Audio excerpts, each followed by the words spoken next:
ഇത് മാസ് മോട്ടോഴ്സിൽ നിന്നാണ് നമ്മുടെ ഹോണ്ട ഡിയോ വണ്ടി ജനറൽ സർവീസായിട്ട് കയറ്റിയിട്ടുണ്ട്. ഫസ്റ്റ് നമുക്ക് സ്റ്റാർട്ടിങ് കംപ്ലൈൻ്റ് ആയിട്ട് നമ്മൾ പോയി എടുത്തുകൊണ്ട് നേർന്ന വണ്ടിയാണ്. സ്റ്റാർട്ടിങ് കംപ്ലൈൻറ്റ് കാണിക്കാനുണ്ടായ കാരണം എന്ന് വെച്ചാൽ പ്ലഗ് അഡാപ്റ്ററും കംപ്ലൈൻ്റ് ആയിരുന്നു. അതായത് പ്ലഗ് ഓൾറെഡി കംപ്ലൈൻ്റ് ആയിട്ടാണ് സ്റ്റാർട്ടിങ്ങിൻ്റെ പ്രോബ്ലം കാണിച്ചായിരുന്നത്. അപ്പോൾ പ്ലഗ് അഡാപ്റ്റർ നമ്മൾ ഊരിയെടുക്കുന്ന സമയത്തുള്ള അഴിച്ച് അതിൻ്റെ ഇത് ചെക്ക് ചെയ്യാൻ നോക്കുമ്പോൾ അതിൻ്റെ ആ കോയിലിൻ്റെ ആ വയർ അത് കുറച്ച് അതിൻ്റെ ഉള്ളിൽ പൊട്ടിയിരിക്കുകയാണ്. അത് നമ്മളിപ്പോൾ എങ്ങനെ തെക്കിയിടുന്നാലും പ്ലാസ്റ്റിക് ബോഡിയാണ്, അത് പൊട്ടിപ്പോകും. അപ്പോൾ ഈ രണ്ടായിട്ട് നമ്മൾ എന്തെങ്കിലും മാറ്റിയിടുന്നുണ്ട് കേട്ടോ. പിന്നെ ജനറൽ സർവീസും കൂടി പറഞ്ഞ പ്രകാരം നമ്മൾ അതിൻ്റെ ബാക്ക് ബ്രേക്കൊക്കെ ചെക്ക് ചെയ്യാൻ വേണ്ടി അയച്ചിട്ടുണ്ട്. ബ്രേക്ക് ലൈനറൊക്കെ കമ്പനി ലൈനറാണ്, ഹോണ്ടയുടെ ഒറിജിനൽ ലൈനർ തന്നെ കിടക്കണം. അത് നമുക്ക് ക്ലീൻ ചെയ്ത് ഉപയോഗിക്കാനുണ്ട്, കുറച്ചും കൂടി അഡ്ജസ്റ്റ് ചെയ്യാനുണ്ട്. അത് നമുക്ക് ക്ലീൻ ചെയ്ത് യൂസ് ചെയ്യാം. ബ്രേക്ക് ക്യാമൊക്കെ ഒന്ന് അഴിച്ച് ഗ്രീസ് ചെയ്തതിന് ശേഷം നമുക്ക് ബ്രേക്ക് ലൈനർ തന്നെ ക്ലീൻ ചെയ്തിടാം. അപ്പോൾ ബാക്കിലത്തെ ടയറിൻ്റെ കണ്ടീഷൻ ലാസ്റ്റ് എൻഡിലേക്ക് എത്തിയിട്ടുണ്ട് കേട്ടോ. കാരണം എന്താ വെച്ചാൽ അതിൻ്റെ അത് കൃത്യമായിട്ട് അറിയാം. എങ്ങനെയാണെന്ന് വെച്ചാൽ അതിൻ്റെ ഇവിടെ നോക്കുമ്പോൾ അറിയാം നമുക്ക് അതിൻ്റെ ടയർ വെയർ ഇൻഡിക്കേഷൻ. ഇതാണ് അത് ടയറിൻ്റെ കണ്ടീഷൻ ചെക്ക് ചെയ്യണത്. അത് ഇങ്ങനെ സെൻറ്ററിലേക്ക് വരുന്ന സമയത്ത് ഇത് ഇവിടെ കാണുന്ന ഈ ലൈനോട് ചേർന്ന് വന്നിട്ടുണ്ടെങ്കിൽ അത് ടയർ മാറ്റണം എന്നുള്ളതാണ്. ശരിക്കും അത് മാറേണ്ട ഒരു പീരീഡ് ആയിട്ടുണ്ട്. അപ്പോൾ വലിയ താമസിച്ചാണ്ട് നമുക്കത് മാറ്റേണ്ടി വന്നേക്കും കേട്ടോ. കൂട്ടത്തിൽ മാറ്റി പോവുകയാണെങ്കിൽ അതാണെങ്കിൽ കുറച്ചുകൂടി നല്ലത്. അതല്ലെങ്കിൽ തന്നെ ഇടയ്ക്കൊന്ന് ശ്രദ്ധിച്ചേക്കണം. നിസ്സാരം കൂടി ഓടാനുള്ളൂ വണ്ടി. പിന്നെ അതേപോലെ തന്നെ നമുക്ക് അതിൻ്റെ എയർ ഫിൽട്ടർ ക്ലച്ചിൻ്റെ ഭാഗം ചെക്ക് ചെയ്യുന്നുണ്ട്. എയർ ഫിൽട്ടറൊക്കെ നമുക്ക് കിടക്കുന്നത് നല്ല ഫിൽട്ടറാണ്, കമ്പനി ഫിൽട്ടർ തന്നെയാണ്, ഹോണ്ടയുടെ ഒറിജിനൽ ഫിൽട്ടർ തന്നെ കിടക്കണം. നമുക്ക് അതൊന്ന് തുടച്ച് ക്ലീനാക്കി റീസെറ്റ് ചെയ്താൽ മതി. സർവീസിൻ്റെ ഭാഗമായിട്ട് നമ്മൾ CVT ക്ലച്ചിൻ്റെ ഭാഗം കൂടി നമ്മൾ ചെക്ക് ചെയ്യാനുണ്ട്. അത് നമ്മൾ അതിൻ്റെ ഓയിൽ ലീക്കേജോ കാര്യങ്ങളോ എന്തെങ്കിലും ഉണ്ടോ എന്ന് നോക്കണം. അത് ബെൽറ്റിൻ്റെ കണ്ടീഷൻ ചെക്ക് ചെയ്യാനുണ്ട്. റോളർ കാര്യങ്ങൾ ടൈറ്റോ കാര്യങ്ങൾ എന്തെങ്കിലും കിട്ടി അഴിച്ച് ഗ്രീസിങ് ആവശ്യമാണെങ്കിൽ അത് ചെയ്യാനുണ്ട്. അതിനൊക്കെ വേണ്ടിയിട്ടാണ് ക്ലച്ച് നമ്മൾ അഴിക്കുന്നത്. അപ്പോൾ നിലവിൽ ഓയിൽ ലീക്കുമായി ബന്ധപ്പെട്ട് വേറെ കംപ്ലയിൻറ്റുകളൊന്നുമില്ല. അതേപോലെ തന്നെ ക്ലച്ച് ഷാഫ്റ്റ് ആയാലും ക്രാങ്ക് ഷാഫ്റ്റിൻ്റെ ആയാലും ഓയിൽ സീലുകൾക്ക് വേറെ പറയപ്പെട്ട കംപ്ലയിൻറ്റോ ലീക്കേജോ കാര്യങ്ങളൊന്നുമില്ല. ബെൽറ്റിൻ്റെ കണ്ടീഷനും നോക്കുമ്പോൾ ബെൽറ്റും കമ്പനി ബെൽറ്റാണ്, ഹോണ്ടയുടെ ഒറിജിനൽ ബെൽറ്റ് തന്നെ കിടക്കുന്നത്. പുതിയ ബെൽറ്റാണ്. കഴിഞ്ഞ സർവീസിലാണോ അതിന് മുമ്പത്തെ സർവീസിലാണോ മാറ്റിയേക്കണതാണ്. കാരണം ഞാൻ അത്രയ്ക്കും പുതിയതായിട്ടാണ് കാണുന്നത്. പുത്തൻ ബെൽറ്റാണ് കിടക്കണത്. അതിൻ്റെ variator body boss drive roller അടങ്ങുന്ന ഒരു യൂണിറ്റാണത്. അപ്പോൾ അതിൻ്റെ പെർഫോമൻസും നമ്മൾ നോക്കുന്ന സമയത്തും അതിൻ്റെ ചെറിയൊരു പ്ലേ കാണിച്ചു തുടങ്ങിയിട്ടുണ്ട്. പക്ഷേ നമുക്ക് തൽക്കാലം ഇപ്പോൾ നമുക്കത് മാറ്റേണ്ട, അതങ്ങനെ തന്നെ ഓടട്ടെ. റോളറുകൾക്കും ചെറിയൊരു തേമാനം, സൈഡ് തിരിഞ്ഞുള്ള തേമാനങ്ങളൊക്കെ ഉണ്ട്. തൽക്കാലം അതങ്ങനെ ഓടട്ടെ, നമുക്ക് മാക്സിമം ഉപയോഗിച്ചിട്ട് മാറ്റിയാൽ മതി. പിന്നെ ബെൻഡെക്സിൻ്റെ വർക്കിംഗ് ആയാലും ഓക്കെയാണ്, വേറെ പ്രോബ്ലം ഇല്ല. ഇതാണ് മെയിനായിട്ട് വന്ന ക്ലച്ച് വെയിറ്റ് സെറ്റ് അടക്കം വന്ന യൂണിറ്റ്. ഇത് നമ്മൾ ചെക്ക് ചെയ്യുമ്പോൾ ഇതിൻ്റെ അകത്താണ് നമുക്ക് കൂടുതലായിട്ട് ഗ്രീസിങ്ങിൻ്റെ ആവശ്യമൊക്കെ ആയിട്ട് വന്നത്. അത് നമ്മൾ നോക്കുമ്പോൾ കറക്റ്റ് വർക്കിംഗ് ഒക്കെയാണ്, വേറെ പ്രോബ്ലംസ് ഒന്നുമില്ല.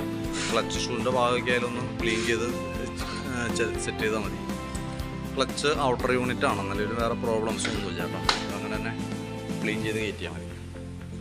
പിന്നെ നമുക്ക് ചോക്കിൻ്റെ കേബിള് വലിയ പഴക്കമില്ലാത്ത കേബിളാണ് ഇതുമ്മ ഓൾറെഡി ഇരിക്കുന്നത്. പക്ഷേ ഇതെന്താ പ്രോബ്ലം എന്ന് വെച്ചാൽ നമുക്കത് ഉപയോഗിക്കാണ്ടിരുന്ന് കഴിഞ്ഞാൽ കേബിൾ തുരുമ്പിട്ട് പോകും, അതായത് ടൈറ്റ് വന്നു പോകും. സംഭവിച്ചത് അത് തന്നെയാണ്. കാരണം കാഴ്ചയിൽ തന്നെ നോക്കുമ്പോൾ അറിയാം പുതിയ കേബിളാണ്. പക്ഷേ നമ്മൾ ഉപയോഗിക്കാണ്ടിരിക്കുമ്പോൾ വന്ന ഡാമേജ് ആണിത്. ഇത് ശ്രദ്ധിക്കേണ്ട ദിവസത്തിൽ ഇപ്പോൾ നമ്മൾ കേബിൾ എന്തെങ്കിലും നമുക്ക് മാറ്റണം, കൂട്ടത്തിൽ നമ്മളത് മാറ്റിയിടാം. അപ്പോൾ നമുക്ക് രാവിലെയൊക്കെ സ്റ്റാർട്ട് ചെയ്യുന്ന സമയത്ത് ഒരു പ്രാവശ്യം, ദിവസത്തിൽ ഒരു പ്രാവശ്യം തന്നെയും ഓപ്പൺ ആക്കിയിട്ടൊന്ന് വലിച്ചതിന് ശേഷം ഒന്ന് സ്റ്റാർട്ട് ചെയ്യുകയാണെങ്കിൽ രണ്ട് ഗുണമാണ്. ഒന്നാമത് വണ്ടി പെട്ടെന്നൊന്ന് സ്റ്റാർട്ടായി കിട്ടും, ബാറ്ററിക്ക് ലോഡ് അത്ര കുറഞ്ഞിരിക്കും. പിന്നെ എന്ന് വെച്ചാൽ ഇത് പ്രോപ്പറായിട്ട് ഒരു മൂവ്മെൻ്റ് ഉള്ളപ്പോൾ അത് കൃത്യമായിട്ട് കംപ്ലീറ്റ് ഇല്ലാണ്ട് നമുക്ക് മാക്സിമം ഉപയോഗിക്കാനായിട്ട് പറ്റും. അപ്പോൾ എന്തായാലും ഇപ്പോൾ നമുക്ക് മാറ്റിയിടണം, കാരണം നമ്മൾ ഒരുപാട് ബലം കൊടുത്ത് വലിച്ചാലും അത് കിട്ടാത്തൊരു കണ്ടീഷനാണ്, നല്ല ടൈറ്റ് ആയി പോയി. ആക്സിലേറ്ററിൻ്റെ കേബിള് നോക്കുമ്പോൾ കുഴപ്പമൊന്നുമില്ല. ആക്സിലേറ്റർ കേബിൾ നമുക്ക് അത് തന്നെ മതി. ഫ്രണ്ട് ഭാഗത്തേക്ക് വരുമ്പോഴത്തേക്കും ഫ്രണ്ട് സസ്പെൻഷൻ നമുക്ക് ലിങ്ക് ടൈപ്പ് വരാം. അതിൻ്റെ കുഷൻ അസംബ്ലിയുടെ ബുഷുകൾക്ക് ഒരു ഓവല് കാണിച്ചു തുടങ്ങിയിട്ടുണ്ട്, ഇത്ര പ്ലേ കാണിക്കുന്നുണ്ട്, അതൊന്ന് അഴിച്ച് മാറ്റിയിട്ടേക്കാം. അതേപോലെ തന്നെ ലിങ്ക് ബുഷിൻ്റെ ഫുൾ സെറ്റ് മാറേണ്ട, അതിൻ്റെ ഉള്ളിൽ വന്ന കോളർ മാത്രം നമുക്കൊന്ന് മാറ്റിയിടാം.